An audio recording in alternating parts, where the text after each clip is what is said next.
Mientras permanezca el mundo, no terminará, no acabará la fama y gloria de México Tenochtitlán.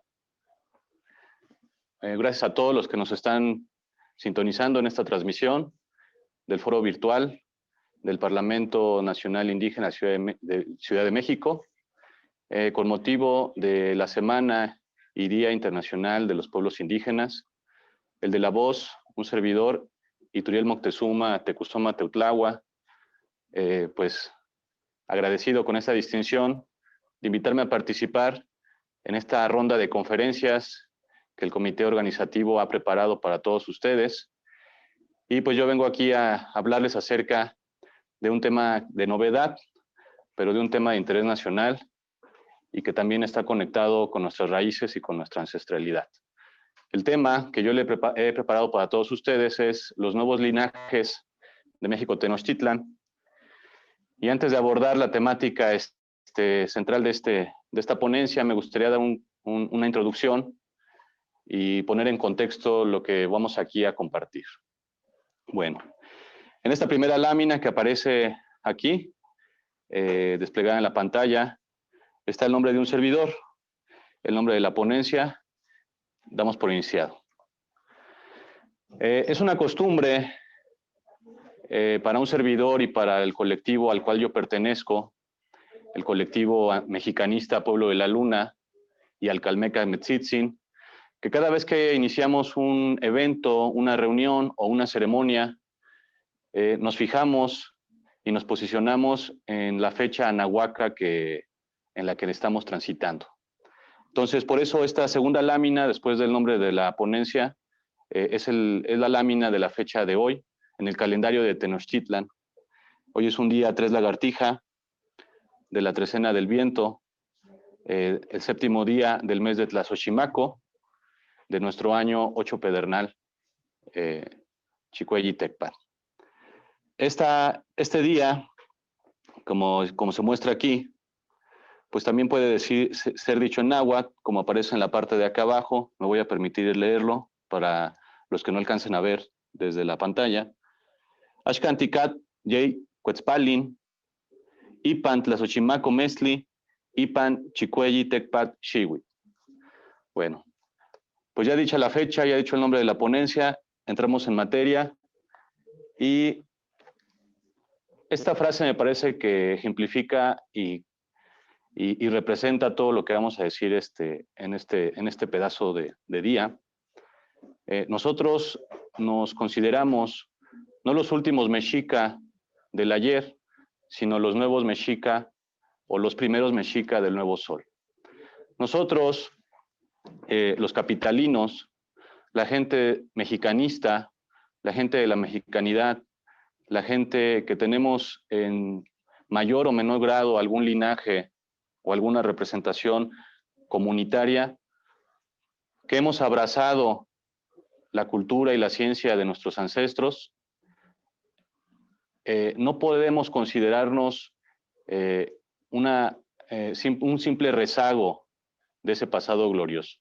Nosotros nos consideramos los refundadores de este anáhuac, los refundadores de México Tenochtitlán, y por eso nuestra forma de pensar va encaminada no en imitar a los ancestros, sino perfeccionar su trabajo, emularlos y retomar todas esas bases históricas, todas esas bases culturales y científicas que nos legaron, para adaptarlas y actualizarlas a este nuevo siglo XXI, nuevo sol. Entonces, esta frase es un lema que nosotros usamos y que nos identifica y que representa a nuestro Calpulli Pueblo de la Luna, organización 100% mexicanista. Bueno, aquí yo muestro algunas imágenes de los trabajos nuestros como colectivo Pueblo de la Luna. Somos una familia, como lo he dicho, una familia mexicanista que difunde, preserva y vive la ciencia y la cultura de México Tenochtitlán. Como pueden ver, aquí escogí 3 fotos muy representativas, donde mostramos cómo un servidor y toda la comunidad de la cual formo parte y que orgullosamente represento, nosotros llevamos a cabo la vida ceremonial, la vida social y la vida política que nuestros ancestros mexica Tenochca en su momento desarrollaron. Nosotros llevamos a cabo ceremonias, como aparece en esta imagen de aquí, ceremonias astronómicas, no ceremonias fanáticas ni ceremonias folclóricas. Nosotros realizamos ceremonias astronómicas por el simple hecho de que nuestro calendario ancestral mexica era un calendario astronómico, no era un calendario onomástico ni un calendario civil. Por tanto, todas y cada una de nuestras ceremonias que nuestro colectivo y comunidad desarrolla vienen sujetas a eventos astronómicos y a momentos solares a lo largo del año. Aquí podemos ver la ceremonia de Toxcat, que dentro de nuestro calendario Tenochca es el día del primer paso cenital en la latitud del Templo Mayor. Una ceremonia, como pueden ver, con elementos ancestrales y también con elementos modernos para medir el fenómeno del paso cenital solar en la latitud de la Ciudad de México. Y también hacemos ceremonias en conjunto con otros grupos, como muestra aquí esta imagen, que es la ceremonia del Año Nuevo que se realizó en marzo en el Zócalo, donde cada año se hace una gran danza muy concurrida para levantar la bandera o el estandarte de la energía del año que entra. Entonces, un servidor en compañía con todos los muchos más colectivos, personas destacadas, notables y mexicanistas de corazón, y gente del interior de la República, de algunas etnias importantes, pues nos acompañan en esta celebración. Esta imagen es hermosa porque pues aquí podemos ver la buena convivencia y cómo la gente abarrota el Zócalo para llevar a cabo esa ceremonia y esa danza. Pero no todo es religiosidad. Como había comentado, pues también está la parte política, la parte social, y esta imagen de acá arriba pues ejemplifica todo eso. Esta imagen es de febrero, del pasado mes de febrero. Un servidor acudió a la Cámara de Diputados por invitación de nuestro hermano Álvaro Vizueda Redondo, en compañía de muchos colectivos y personas de diferentes orígenes de la República, para participar en el foro temático de los saberes ancestrales que organizó la Comisión de la Cámara de Ciencia y Tecnología. Y el motivo de esa reunión y de ese evento fue darle el soporte, darle el sustento documental, histórico y científico para que los diputados lograran votar a favor una iniciativa de ley que elevó a categoría de saberes, a categoría de ciencia todos los saberes ancestrales. Misma iniciativa que ya se ve reflejada en el Diario Oficial de la Nación y que modifica los artículos de la Ley de Ciencia y Tecnología del país, donde ya todos los conocimientos de los pueblos autóctonos, indígenas, originarios y de nuestra cultura de linaje, pues ya son elevados a categoría de ciencia y ya no como mera folclore o tradición. Eso es un paso importante porque se está reconociendo que en Anáhuac existía ciencia y por tanto existían científicos, existían astrónomos, existían médicos, no curanderos, existían matemáticos, no adivinos, existían filósofos, no fanáticos. Entonces, pues esto es un trabajo de todos. Un servidor pues ha estado inmerso durante ya varios años en estas labores, pero insisto, este trabajo no es a título personal, esto es un trabajo de una colectividad, de una comunidad capitalina muy amplia, muy extensa y que está diversificada en pues todas las tareas y áreas de la mexicanidad, como son el estudio del calendario, el estudio de la medicina, usos y costumbres, y lo mismo que las ceremonias y la danza ritual. Bueno, como comenté, un servidor parte de un sentimiento nacionalista que es que nació del seno familiar. Un servidor, Ituriel Moctezuma, cuyo apellido mío proviene de la región de Chilapa, es un apellido que conserva la familia Moctezuma de Chilapa desde la época de la colonia y que proviene de los señores mexica que fueron a asentarse y que fueron a dejar descendencia a esa zona del país, en la zona serrana de Guerrero. Aquí yo les muestro una fotografía de mi familia. Es una fotografía antigua de la época revolucionaria, donde aparece mi bisabuelo y donde aparece mi tatarabuelo. Este personaje de aquí, mi bisabuelo, Antonio Moctezuma Pineda, y este personaje al centro, sentado, mi tatarabuelo Andrés Moctezuma, acompañado de amigos y de yernos de la familia. ¿De dónde vienen los Moctezuma de Chilapa? Bueno, pues acá tenemos un árbol genealógico. Básicamente los Moctezuma de Chilapa son descendientes del conde Joseph Tesifón Moctezuma de Chilapa, quien a su vez es hijo de Pedro de Tlacopa o Pedro de Tacuba y Ana de Chilapa. Ana de Chilapa es descendiente de los señores de Xochimilco y de Nezahualcóyotl, y Pedro de Tlacopa es hijo a su vez de Antonio Cortés y Juana de Alvarado, que son respectivamente hijos de Francisco Moctezuma y del señor de Catepec. Francisca Moctezuma, a su vez, pues es hija de Moctezuma Xocoyotzin, por lo que allí, por ambos lados, de padre y madre, el apellido Moctezuma, del conde Joseph Tesifón Moctezuma, pues queda ligado, queda anclado a la familia de la nobleza mexica, tanto del lado de Nezahualcóyotl como del lado de Moctezuma. Ese apellido se ha venido conservando desde aquel lejano entonces hasta nosotros, que somos la familia Moctezuma, y hemos dejado a lo largo de estos siglos personajes diversos que han participado tanto en la Revolución Mexicana como en la Independencia de México. Caso notable el de Francisco Moctezuma de Chilapa, que en 1813 acompañó a Morelos en el Congreso de Chilpancingo, y este personaje familiar nuestro, Francisco Moctezuma, pues fue el que propuso que este país se llamara América Mexicana o simplemente México. Entonces, como pueden ver, los Moctezuma, desde sus posiciones de caciques, de mayorazgos, o como simplemente como insurgentes o como revolucionarios, pues han estado en todas las etapas del país. ¿A qué voy? Los linajes han estado aquí. Simple y sencillamente no se les ha dado el crédito, no se les ha dado la difusión y no se les ha dado el merecimiento y el reconocimiento que se han ganado. Entonces, la gente de la capital, los mexicanistas, la gente de la mexicanidad, no está compuesta simplemente de gente civil, mestizos, ordinarios, no. Esta mexicanidad está también compuesta por personas que provienen de familias notables, que pueden ser rastreables desde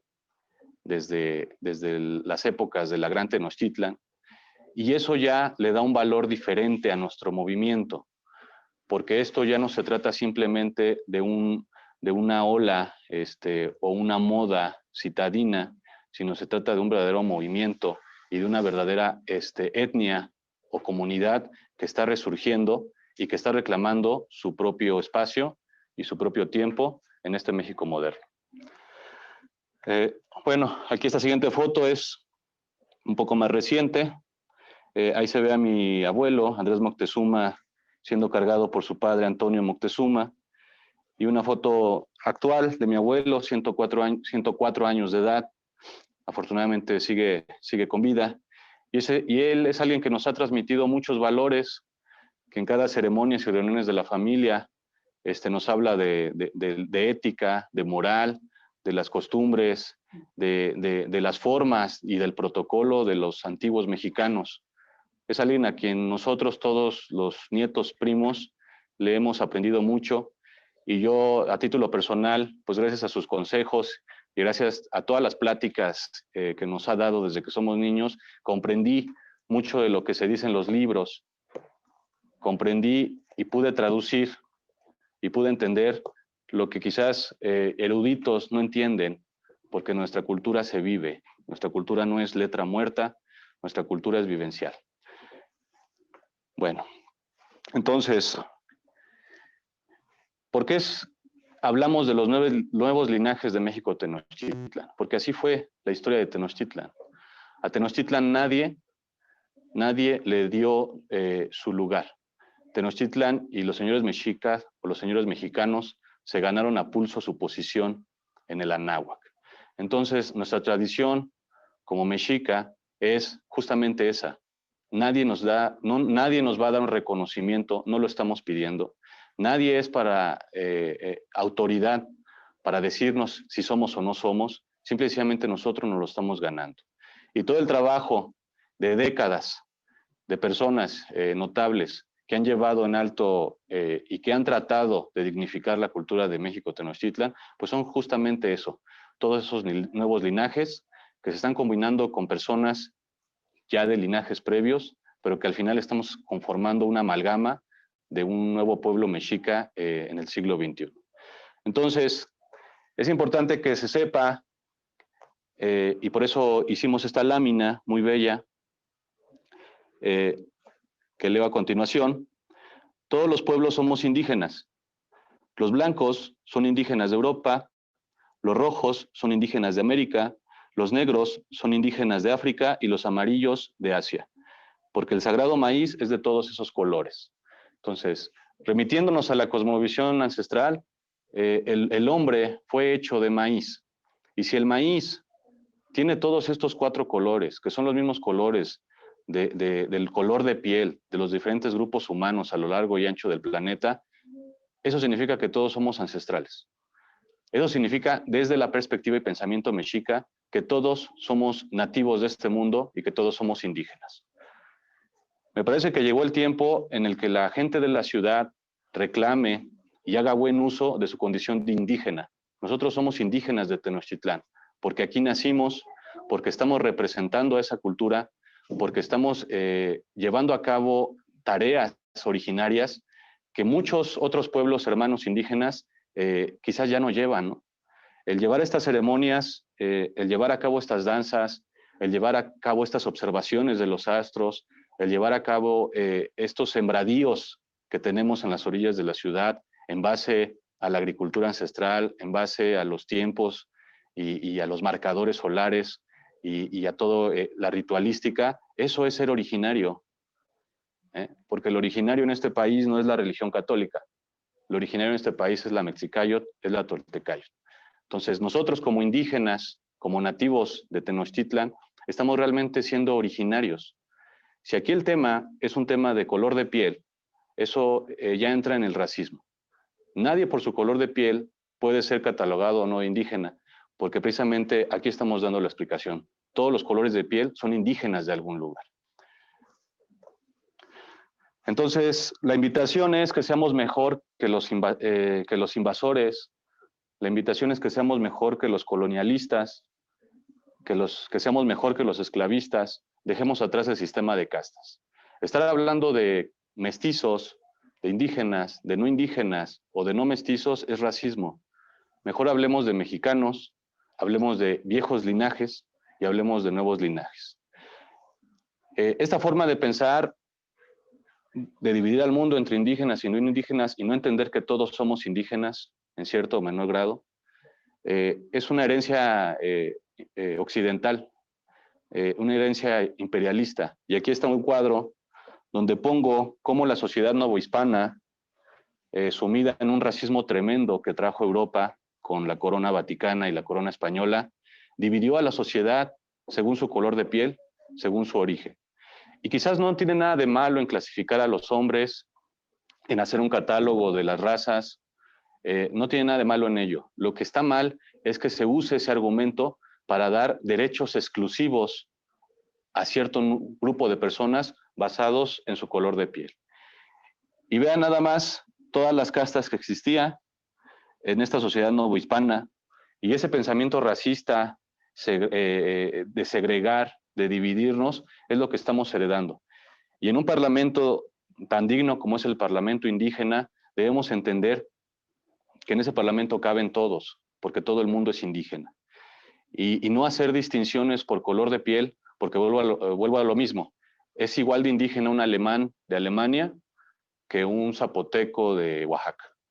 ¿Por qué? Porque los dos son originarios de esa región, porque los dos son igual de ancestrales y porque los dos tienen mucho que dar a este mundo. Y mejor pensemos en que lo verdaderamente originario y el verdadero color que importa es el color de nuestro interior y el color de nuestros actos. Bueno, Pues todos somos mexicanos. Todos somos mexicanos, no importa la ciudad o la etnia a la que pertenezcamos, todos por derecho constitucional, por derecho de nacimiento somos mexicanos.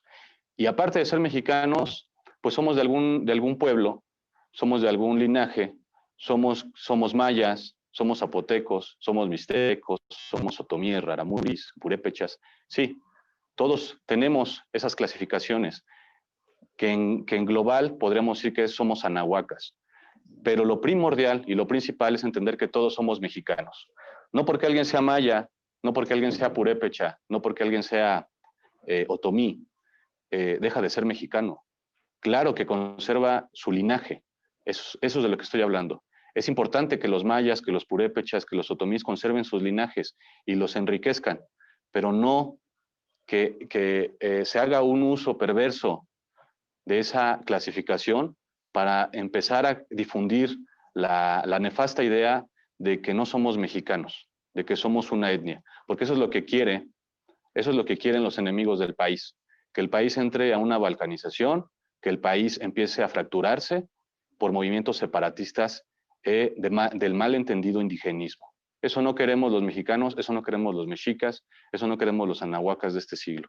Entendamos que heredamos un país hermoso que de momento se llama México, pero que bien se puede llamar Anáhuac, porque también eso fue una de las ideas de Morelos en el Congreso de Chilpancingo, y que todos conservemos nuestros linajes, nuestros territorios, nuestras costumbres, nuestras tradiciones y nuestros calendarios, pero que todos sentamos partes de esta civilización madre anáhuac y no estemos reclamando cerros, ríos y cielos para quitárselo a un mexicano. Reclamemos todos esos cielos, ríos y cerros para cuidarlos, para realmente darles un uso bello y no para arrebatárselo a un hermano connacional. Entonces, aquí está este grupo indígena que se llama Mexica, que no aparece en los catálogos etnográficos porque se asume que fue extinto, que fue erradicado. No es así, no es verdad. Estos 13 señores Mexica, estos grandes gobernantes, desde Tenoch, Meshi, hasta Moctezuma Xocoyotzin, Cuitláhuac, Cuauhtémoc, todos ellos dejaron hijos, todos ellos dejaron estirpe. Y todos esos grandes guerreros que sobrevivieron a la invasión de 1521 también dejaron familias, y muchas de ellas continúan en esta ciudad. Y muchos de ellos han recobrado su conciencia y han recobrado su forma venerable de vida, y están reclamando por derecho propio el pertenecer a esa tribu, a ese grupo indígena llamado Mexica. Entonces, no lo descartemos, todos los capitalinos que siguen la mexicanidad, claro que entran en la categoría de indígena, porque si no remitimos a la definición de indígena que la propia Real Academia de la Lengua expresa, en ningún momento entra un tema racial. Indígena, según la RAE, es originario del país de que se trata. Aquí no dice solo gente morena, ni dice solo gente blanca. Dice originario del país del que se trata. Y por tanto se hace extensivo, originario de la ciudad de que se trata. Y si nosotros vivimos en un lugar donde debajo de la planta de nuestros pies están los cimientos de Tenochtitlan, hoy Ciudad de México, por tanto somos indígenas de Tenochtitlán. Y no simples mestizos, ni simples ciudadanos que son parte de una ola o una moda o de un hobby, como mal se expresan ciertos grupos acerca de la Mexicayo. Bueno, mestizo, según la RAE, es una persona nacida de padre y madre de diferentes razas. Eso prácticamente el 80% de la humanidad cae en esa categoría, ¿no? Si no es que toda la humanidad. Porque la raza amerindia, la raza peruana, la raza mexicana también se mezcló. O sea, no hay necesidad de que sea mezclado un blanco con un moreno para hablar de un mestizo. El proceso de mestizaje en Anáhuac es un proceso que lleva 7,000 años, desde que diferentes razas que llegaron a este continente se mezclaron. Entonces, prácticamente todo el mundo, todo el planeta es mestizo. Europa es el máximo ejemplo del mestizaje. La Unión Europea tiene todos los colores y todos los tonos de piel y ha sufrido invasiones asiáticas, invasiones africanas, y a su vez su desmesura del siglo XVI llevó esa genética a otros continentes, por lo cual realmente todo el planeta es mestizo. Entonces aquí, si vamos a hablar de indígenas, pues hablemos que somos indígenas y también somos mestizos, y que sí, seguramente hay casos excepcionales, poblaciones en los 5 continentes, en los 4 continentes habitables, que guardan su genética, que guardan su pureza racial. Bueno, pues ellos son indígenas no mestizos, y todo el resto del mundo somos indígenas mestizos. Entonces, no permitamos que jueguen con el lenguaje los que quieren hacer de este planeta una prisión mental. Entendamos el sentido de cada palabra y usémoslas para el bien. Pero, ¿quién va a decir quién es mexica y quién no? ¿Quién es esa persona que va a decidir quién cae en la categoría de indígena mexica y quién no? Bueno, pues esa persona somos nosotros mismos. Y basados en la tradición, basados en nuestras costumbres, en el México Tenochtitlan las decisiones se hacían por consejo y por conformidad. Al inicio de la etapa y de la creación, en los tiempos de la fundación de Tenochtitlan, la nación era dirigida por gente notable y caudillos que crearon un consejo donde todo se votaba y donde no había un tirano o una sola persona que eligiera. Entonces, eso es lo que vamos a hacer nosotros y lo estamos haciendo. Actualmente existen muchos grupos ya amalgamados con varios colectivos. Hay gente que está creando consejos y la tocan de grupos mexicanistas, de grupos mexica. Conozco varios de ellos, grandes amigos conforman esos grupos, esos consejos, y vamos hacia allá, a crear un consejo único de todas las personas mexicanistas, de todos los indígenas de Tenochtitlán, para que allí nosotros decidamos, en base a las fuentes, en base a la tradición y en base a lo fidedigno, cuáles van a ser los lineamientos para que seas considerado de la etnia mexica o simple y sencillamente se te invite a que reúnas ciertas características para que pues tú puedas ser parte de esta comunidad. No queriendo decir que dejamos de ser mexicanos, no queriendo decir que dejamos de ser anahuacas y no queriendo decir que vamos a tener más derechos o menos derechos que todos los hermanos indígenas de las otras 63 etnias y lenguas reconocidas. Entonces, aquí hay un ejemplo de la forma organizacional del México Tenochtitlan, con el tlatoani, el portavoz, el representante de todos, a la cabeza. Luego venía la nobleza, que se entienda que es la gente que guarda, que tiene la responsabilidad de guardar el culto, de guardar las finanzas, de la buena administración de las leyes. Luego venían los jefes militares, todos esos hombres valientes que dejaban su seno familiar para ir a defender Tenochtitlan o para ir a conquistar nuevas tierras, para adherirlas a la Gran Confederación Mexicana de la Triple Alianza. Luego encontramos pochtecas, que son la gente que intercambiaba productos, que iba y transmitía cultura a los diferentes pueblos. Y finalmente, pues lo que es el pueblo, los macehuales, y al final los siervos y los esclavos. Aquí hay que entender que en Tenochtitlan, por si hace ruido la palabra esclavo, quien caía esclavo en una sociedad como la que constituyeron los antiguos mexicanos, no era por injusticia, al contrario. Los esclavos eran justamente esas personas de baja moral que habían cometido infracciones, delitos graves, y por tanto caían y eran degradados a la categoría de esclavos. No eran esclavos a la forma occidental, donde eran capturados y era gente inocente obligada a trabajos forzosos. No, aquí los esclavos simplemente eran servidumbre que había caído en esa condición por sus malos comportamientos o porque simplemente estaban pagando la pena por algún delito establecido en la ley azteca. Bueno, esta imagen donde vemos miles de personas en el marco del Zócalo capitalino. Esto ya es una comunidad. Esto ya habla de un grupo que está exigiendo y que tiene derecho a ser reconocido. No somos 2 o 3 o 5 o 10 personas, estamos hablando de miles de personas. Esta imagen es del año pasado, un servidor la tomó y es parte de la gente de colectivos mexicanistas que se dio cita en el Zócalo para celebrar la fundación de México Tenochtitlán. Entonces, como pueden ver, estamos hablando de una organización, ya de una comunidad. Esto no es ninguna moda, esto no es ninguna tribu urbana, porque esto no lo organizó ni lo encabezó ninguna autoridad de gobierno o algún partido o alguna ONG. Esto lo organizó la población civil, nosotros.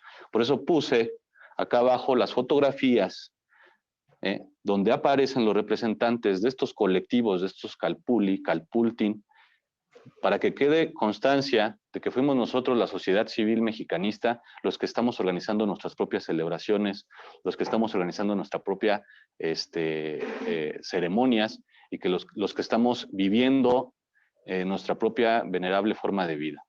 Entonces, que quede claro que sí somos reales, que no somos el producto de ningún partido político ni de ningún sistema externo, somos reales porque lo estamos viviendo y esto fue sin fines de lucro. Fue un evento totalmente gratuito, nacido del corazón, donde se desarrollaron varias actividades, no solo hubo danza, también hubo observación astronómica, hubo conferencias y hubo múltiples actividades donde se compartió y se vivió la cultura y ciencia de México Tenochtitlan. Esta foto, pues ya es de este año, igual, año con año seguimos festejando esta fiesta de la Fundación de México Tenochtitlan. A veces lo hacemos en conjunto con los demás grupos, colectivos y asociaciones, y a veces lo hacemos por separado, según las circunstancias, según los tiempos. Entonces, no hemos dejado de ser. Y este trabajo que lleva décadas, pues está viendo nutrido y reforzado por gente joven, por nuevas generaciones, de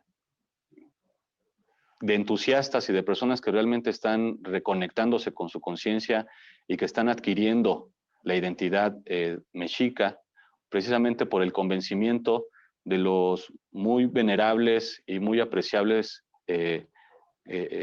conocimientos que nuestra cultura ancestral nos puede ofrecer y que pues simplemente es una forma de vida acorde a la naturaleza, acorde a las leyes universales, donde no estamos transgrediendo nada, donde simplemente nos estamos identificando como el reflejo del cosmos, donde nuestra forma de alimentación, nuestra forma de comunicarnos, nuestra forma de vivir es acorde a lo que el mundo espera de nosotros, a lo que la naturaleza nos exige.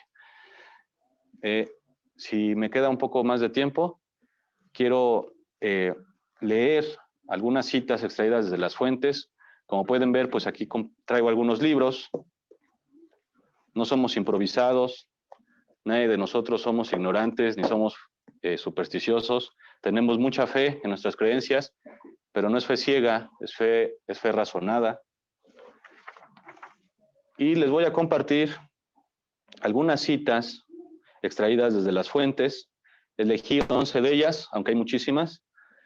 Elegí 11 de ellas para ejemplificar todo lo que he venido diciendo y de cómo se constituían esos consejos y de cómo se elegían a las personas que iban a ostentar algún cargo dentro de esos consejos, para que se entienda que lo que estamos haciendo hoy en día en los grupos de la mexicanidad, la mexicayot, la toltecayot, es acorde a nuestros usos y costumbres, y que aquí el mundo podría beneficiarse mucho de ello si adoptaran alguna unión de países o confederación esta forma de pensamiento que a continuación voy a compartir y a leer, con el permiso de sus rostros y corazones. La primera cita que ejemplifica las reglas de elección, sucesión en los altos cargos y los linajes y la adhesión de las personas al gobierno de la Triple Alianza, Tlaxcala-Tlaxtoloyan con sede en México Tenochtitlán, son como siguen. La primera cita, Clavijero, libro 3, capítulo 1, dice así: hacia la época de la fundación de México Tenochtitlán, el tipo de gobierno mexicano era aristocrático, pues la nación entera prestaba obediencia a un grupo de personas notables, escogidas de entre las más respetables por su valentía y sabiduría. Este número de personas que gobernaba a los mexica en la época de la fundación eran 20. Luego, conforme creció la nación, los mexicanos impulsaron a convertir su aristocracia en un señorío, y la elección del primer soberano, Ohueytlatoani, recayó en el clamor popular.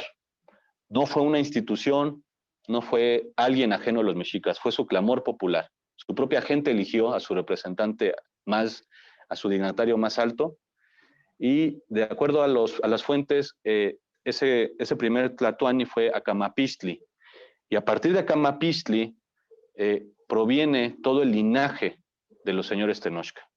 Moctezuma, Huitzilihuit, Tizoc, Ahuizot, todos ellos son parte de ese linaje, de ese primer gran dignatario, de cuando la sociedad mexica pasó de una aristocracia a un gran señorío que gobernaba con un senado, tlatocan o gran consejo.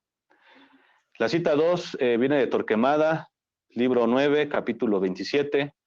La sucesión de los cargos dependía de los resultados de la elección de un consejo gobernante y el parentesco del linaje se tomaba en consideración.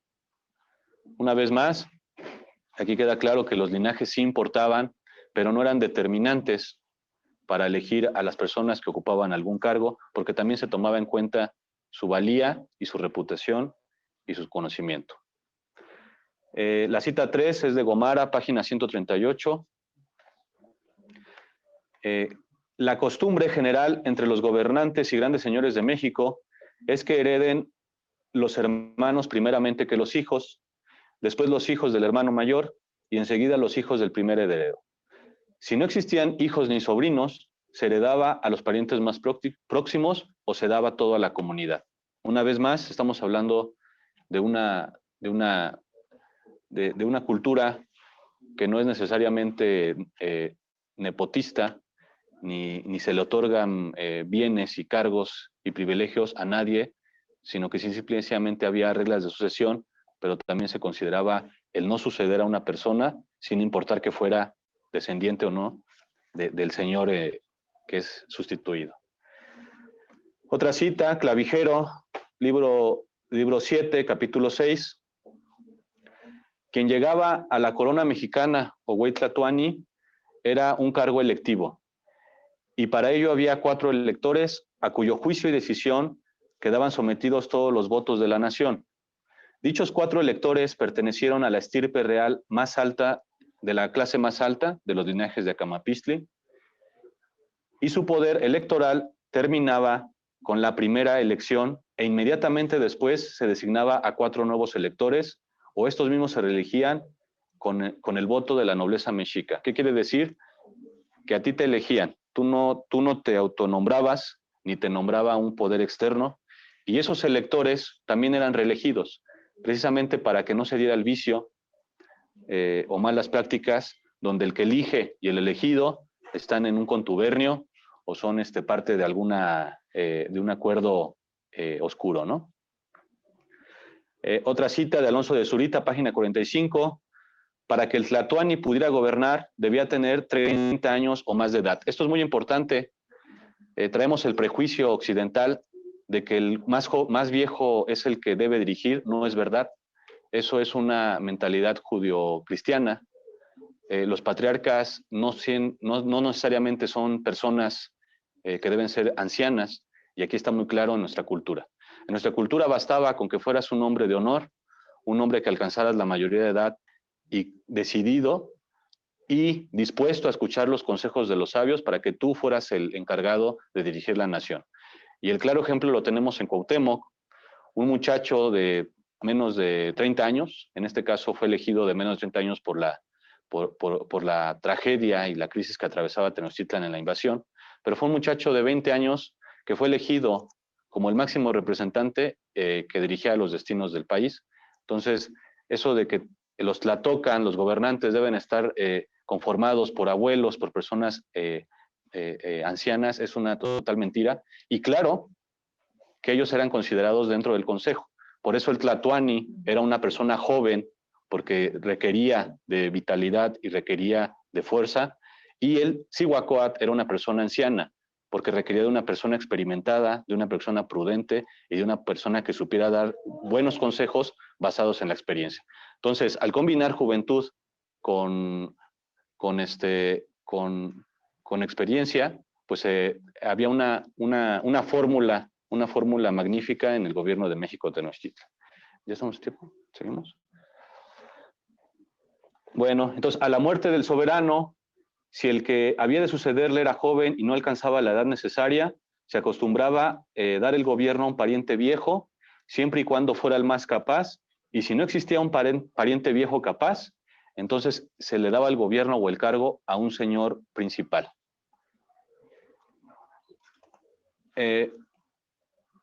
Sexta cita de Brussir-Bourbourg, del libro Historia, tercera, página 584. Los señores de México, de Texcoco y de Tacuba acostumbraban dejar en su autoridad a todos los señores naturales de las provincias que habían conquistado, y éstas podían considerarse como próximos en el rango de linaje de la Triple Alianza. Los verdaderos conquistadores no fueron los españoles ni los europeos. Los verdaderos conquistadores de esas tierras fueron los mexicas. Ellos, cuando iban a una campaña para conquistar algún pueblo, alguna nación, ellos no imponían un dios, ellos no imponían a un gobernante, ellos no imponían ni siquiera su idioma. Ellos lo único que pedían es que se sujetaran al liderazgo de México Tenochtitlan, donde estaba resguardado el conocimiento de Tetula, el conocimiento del Teotihuacán, y a cambio de ese pacto entre pueblos, se les permitía a todos aquellos conquistados y adheridos a la Triple Alianza conservar sus costumbres, conservar sus linajes, conservar sus formas de vida. Lo único que se pedía también a cambio es compartir los productos, compartir la economía, compartir las riquezas. Ese era el famoso tributo mexica, que no era algo oneroso, ni era algo pesado para cumplir, como mienten muchos teóricos. Simplemente todas esas grandes mercancías que llegaban y se concentraban en el Tianquistli, en la comarca o aduana de Tlatelolco, eran después redistribuidas a los diferentes confines de Anáhuac. No se lo quedaba a México Tenochtitlan. Eso es una falacia. Tenochtitlan no consumía esos cientos de mantas, esas cientos de sacos de comida. Tenochtitlan no lo consumía. Tenochtitlan tenía sus propios agricultores, tenía sus propios artesanos. Él simplemente lo que hacía México Tenochtitlan era concentrar las riquezas de toda su confederación en un punto para que los señores de los mercados redistribuyeran esa riqueza a todos los congregados, a todas las naciones y señoríos afiliados. Eso es una forma de economía sabia, correcta y ejemplar, y no el cuento que nos quieren vender de que el tributo mexica era esclavizante y era empobrecía a las personas. Al contrario, todos y cada uno de las provincias y señoríos que se adhirieron a la Triple Alianza gozaron de economía próspera, gozaron de una sociedad en paz y gozaron de ser gobernados por sus mismos señores. Clavijero, libro séptimo, capítulo 13. El rango más elevado del gobierno mexica era el Huetlatoani, y para obtenerlo era indispensable ser de linaje noble, haber dado pruebas de valor ilimitado en varias batallas y tener cierta edad. El candidato además estaba obligado a sufrir un año de penitencia regular. Los tlatoani tenían prioridad sobre todos los miembros del consejo, tanto en orden de asiento como en votación. Una vez más, aquí nos damos cuenta que los altos cargos de nuestra comunidad mexica eran ofrecidos a las personas que habían destacado por su valentía, que venían de una familia decente, de una familia apta, por lo tanto tenían buena crianza. Y no solo eso, ellos se brindaban a la población y pasaban un año de penitencias al servicio de su pueblo. cita 8 de Alonso de Zurita, los Calpulec o jefes de Calpulli, que eran los barrios que conformaban a Tenochtitlan. Estos Calpulec eran el tercer nivel de gobierno, por debajo de los tlatoanis y del Senado, y la comunidad los escogía de entre sus miembros y su cargo era de por vida. Prescott, libro 1, capítulo 6. En Texcoco existía un consejo de ciencia que se componía de las personas más instruidas del reino, sin importar su rango o linaje, y tenían la superintendencia de todas las producciones artísticas, científicas y de las más bellas construcciones. Aquí queda clarísimo que en el gobierno, en la parte alta del gobierno, se tomaba en cuenta la valentía, la sabiduría y los linajes, pero en todos los demás consejos, en los consejos de ciencia o en los consejos de los barrios, allí se podía escoger a cualquiera, siempre y cuando fuera una persona que por forma de votación popular fuera asignada. Bueno, y podríamos seguir así, con más citas. Sin embargo, pues ya estamos sobre la hora. Quiero terminar esta ponencia, que espero haber sido de su agrado y que recordando que la única intención es abrir los ojos y despertar las conciencias para entender que todos somos mexicanos y que no debemos estar pidiendo derechos exclusivos más allá de los derechos humanos universales, y que lo que tenemos que hacer como mexicanos capitalinos es garantizar que nuestros hermanos indígenas del interior de la República tengan todos los derechos que un mexicano tiene y que no se queden en el rezago, ¿no? Que no se malentienda que ahora vamos a voltear la balanza y que ahora va a haber privilegios y vamos a convertir a los mestizos en ciudadanos de segunda, porque eso no es lo que queremos. Y Pampa Tomecayó, Mi Izcalí, Singüey, México, Tenochtitlan, Náhuatl, Axcahuan, Tehuemetzitzin. Con nuestro pueblo haremos resurgir el gran México Tenochtitlán de nuestros antepasados. Ánimo, venerables mexicanos. Los dejo con esta bella foto de una ceremonia que ya lleva años, donde una mujer, pues ahí está el poema, ¿no? Hecho imagen, donde está la escultura de nuestros ancestros y una bella dama que ha recobrado su calidad y su condición de mexica, pues le hace honores a esos que nos legaron patria y nos legaron linaje. Muchas gracias a todos.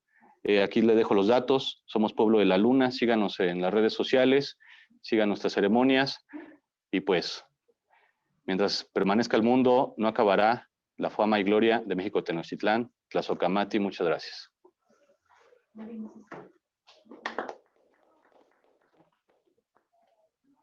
Gracias.